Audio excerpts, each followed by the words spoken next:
Welcome and thank you for joining us on Birth Mother Matters in Adoption with Kelly Rourke-Scary and me, Ron Rains, where we delve into the issues of adoption from every angle of the adoption triad. Do what's best for your kid and for yourself, because if you can't take care of yourself, you're definitely not going to be able to take care of that kid, and that's not fair. And I know that my daughter will be well taken care of with them. Don't have an abortion. Give this child a chance. All I could think about was needing to save my son. My name is Kelly Rourke-Scary. I'm the Executive Director, President, and co-founder of Building Arizona Families Adoption Agency, the Donna K. Evans Foundation, and creator of the You Before Me campaign. I have a bachelor's degree in family studies and human development and a master's degree in education with an emphasis in school counseling. I was adopted at the age of 3 days, born to a teen birth mother, raised in a closed adoption, and reunited with my birth mother in 2007. I have worked in the adoption field for over 15 years. And I'm Ron Rains. I've worked in radio since 1999. I was the co-host of 2 successful morning shows in Prescott, Arizona. Now I work for my wife, who's an adoption attorney, and I'm able to combine these 2 great passions and share them on this podcast. If you enjoy this podcast, make sure to rate and review us on whatever platform you use to listen to us, and follow us on Facebook, Instagram, and Twitter. Look for AZ Adopt Podcast. So today we're going to talk about being back in the saddle again. Okay. We've talked about case management for birth mothers many times over the course of our podcast. And today I'm going to share some of my experiences because I am back in the saddle again. When we have turnover, sometimes as some of our staff members and I will jump back in and help case manage. One, I think it keeps me fresh and I'm able to be more, I think, objective and aware and cognizant of what's going on for the future when I'm not case managing, if I am current in what's going on. In other words, I think that when you are out of the saddle for so long, sometimes you forget little things or you don't have the ability to improve a program or make it better, more efficient.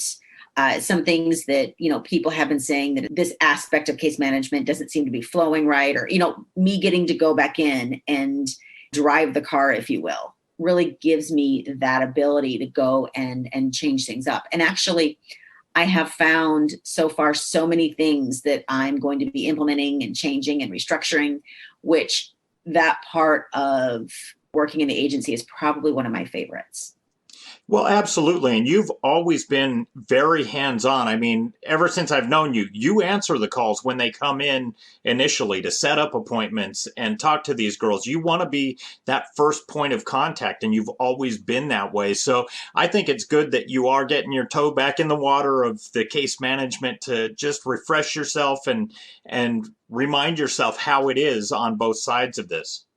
And when I talk with some of the birth moms and they kind of look at me and kind of laugh and say, you're going to be my case manager. And when I tell them, yeah, absolutely. They're like, well, you're the director, you're the president. And it's kind of one of those things. And I said, yes, but I'm still a social worker. I'm still here for you. And I'm the one who's been here at the agency the longest. And so I've seen a lot. I can help you. I want you to teach me as much as I can teach you. And in doing so too, there's always, current trends. There's current, right now what the presenting drug of choice is to, if there is a popular STD or one on the rise, I'm able to really get in there and see for myself what's happening. And that way I can be more helpful when it comes to supervising and overseeing the program as a whole. So I think it's really beneficial. Also, the fact that I, am in contact with doctors' offices and the adoption counselor that we use and so forth. I'm able to keep those contacts fresh, and I'm able to, like I said, show people that, not only am I a team leader, but I am a team player, and I'm willing to jump in and go the extra mile. Now, this time around with getting back into case managing again, has there been anything that has surprised you that you've been like, oh, either you've forgotten about that you needed a refresher, or that, wow, this is completely new? What has there been any specific thing? I will say that I am seeing the effects of fentanyl very intensely. I'm seeing that as a huge presenting challenge. And it's not just the fact that it is being used by many people, it's the fact that it impedes the ability and the desire to function at a normal pace. Things that are sometimes people take for granted. Like, if you get a text message and it says your transportation is going to be picking you up in 30 minutes, to be able to monitor, the 30 minutes and be ready when your transportation arrives.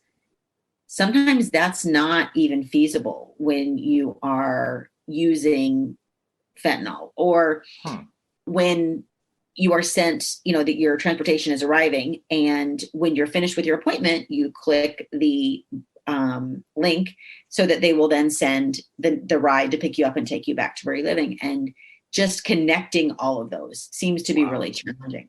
And this is just an observation. This is nothing scientific, but just an observation. So I think when you're working with somebody that is using fentanyl, understand and have empathy in the fact that they, are going to need that extra handholding and those extra reminders, and to help them prepare where before you may have taken it for granted. Well, I sent the ride, so obviously they're going to get in and they're going to come.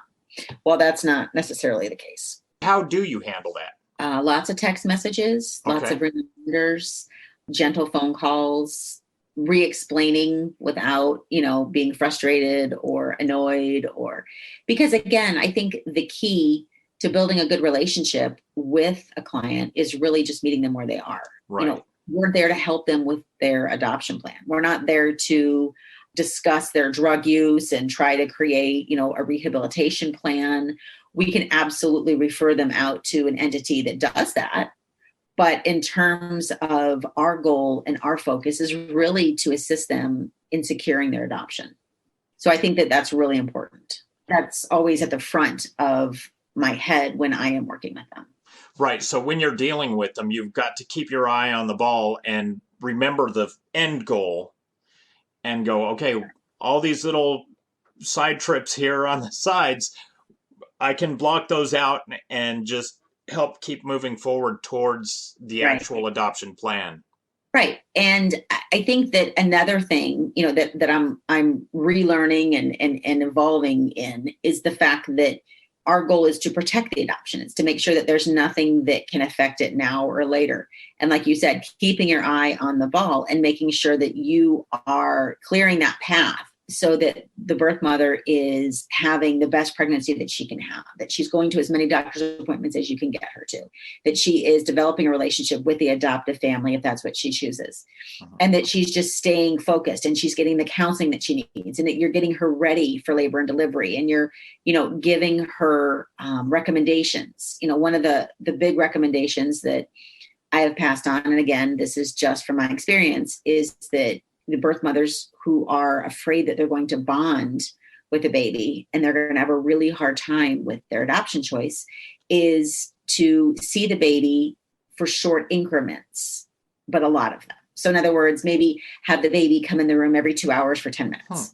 Because when a birth mom comes to me and says, I want to spend every minute I can with the baby, but I'm really afraid I'm going to bond and it's going to be so hard, and I want to make sure I follow through on my adoption plan, then giving her tools to help her achieve her goal of spending lots of time with the baby, but yet assisting her in not making it harder on herself. One of the key things would be to decrease the length and duration of time spent, but make sure that they're keeping the frequency up. Okay, that makes sense. That makes a lot of sense. What else are you kind of implementing as you re-case manage?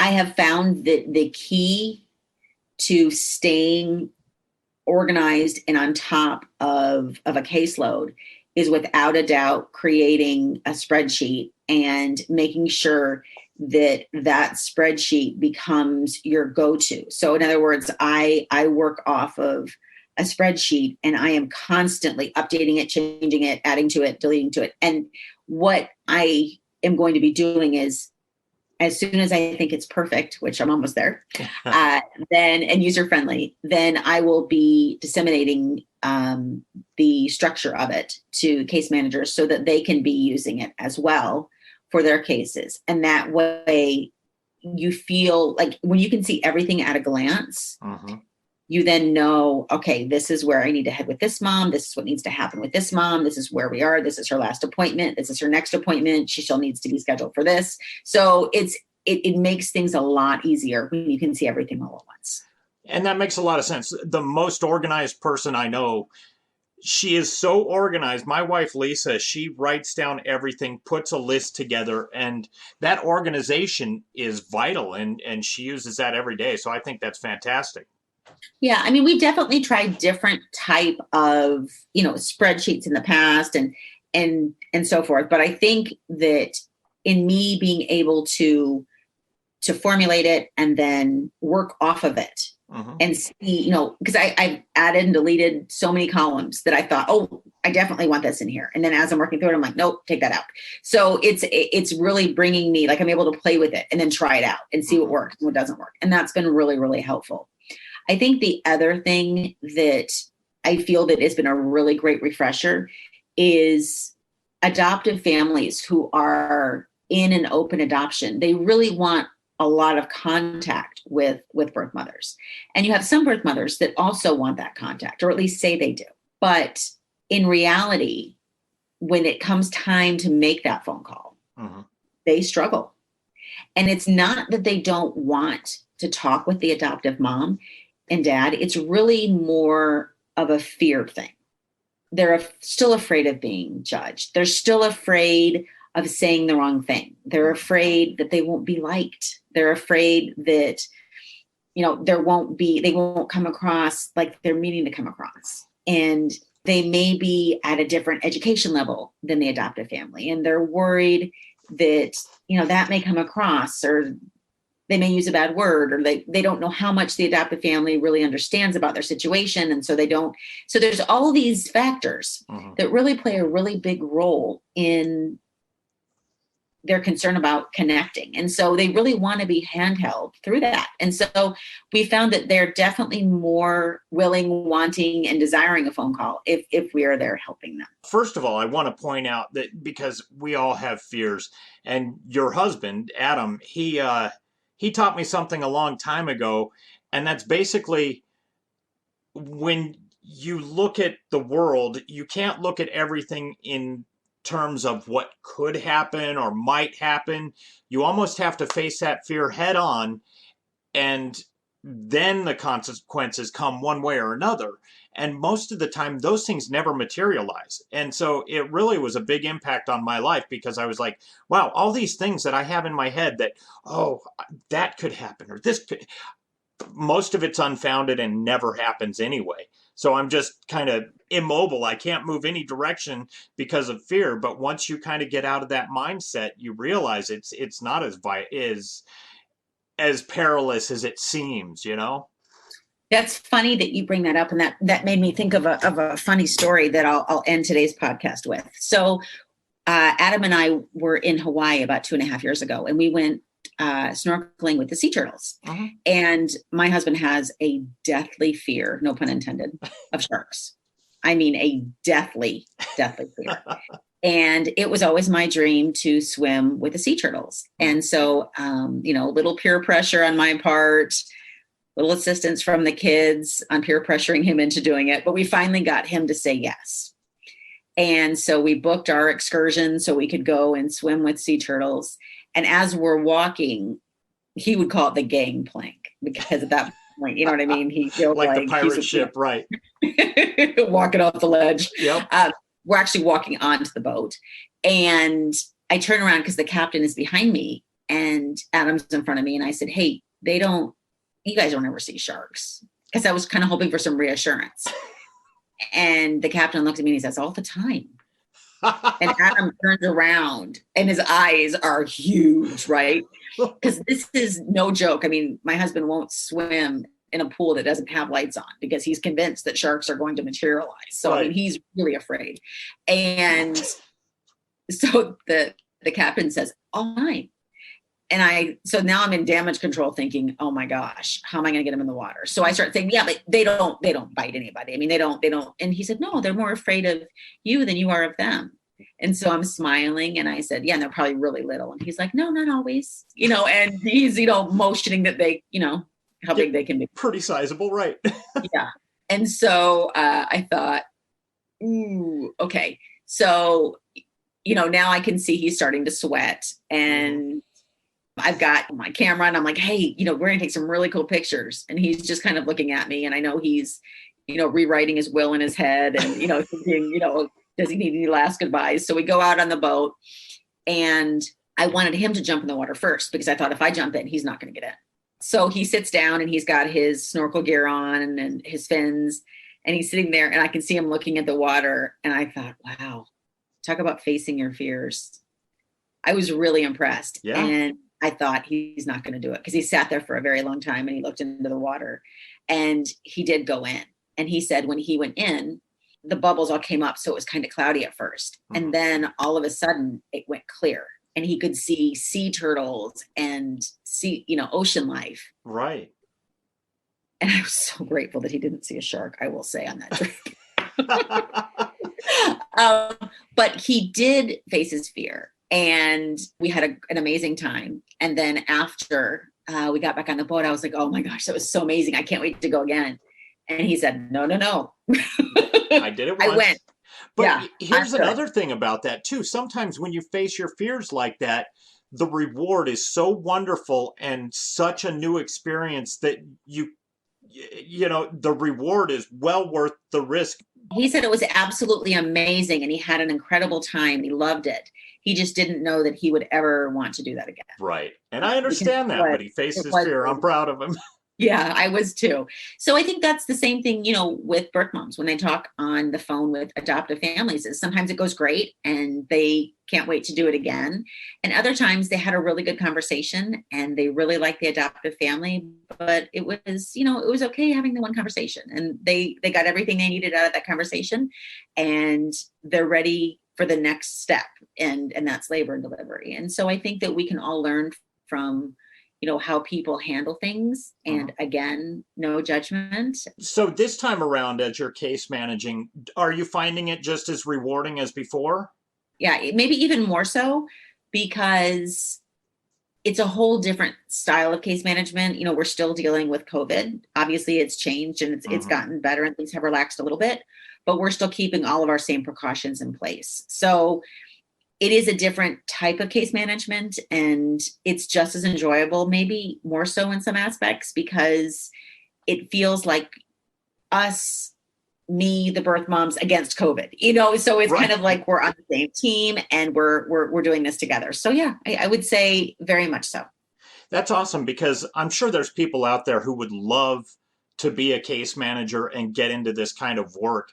And now you guys are looking for people at any given time, aren't you? We're always hiring. Always hiring. We always think that, a new person can bring so much to our team. We're always expanding and growing. So absolutely. Where do they go to find out more about case management, or maybe even getting in with Building Arizona Families? They could visit our website. We have an employment opportunities on our website, also on our Facebook as well. And you can submit your resume and contact information right there. We would love to hear from you. We have a pregnancy crisis hotline available 24/7 by phone or text at 623-695-4112, or you can reach us on our toll-free number at 1-800-340-9665. We can make an immediate appointment with you to get you to a safe place, provide food and clothing, and help you get started on creating an Arizona adoption plan, or just give you more information. Check out our blogs on our website at azpregnancyhelp.com and follow us on Facebook, Instagram, and Twitter by looking for AZ Adopt Podcast. If you enjoy this podcast, make sure to rate and review us on whatever platform you use to listen to us. Birth, Mother Matters, and Adoption was written and produced by Kelly Rourke-Scary and edited by me. Thanks go out to Grapes for letting us use their song I Don't Know as our theme song. Join us next time on Birth, Mother Matters, and Adoption. For Kelly Rourke-Scary, I'm Ron Rains, and we'll see you then.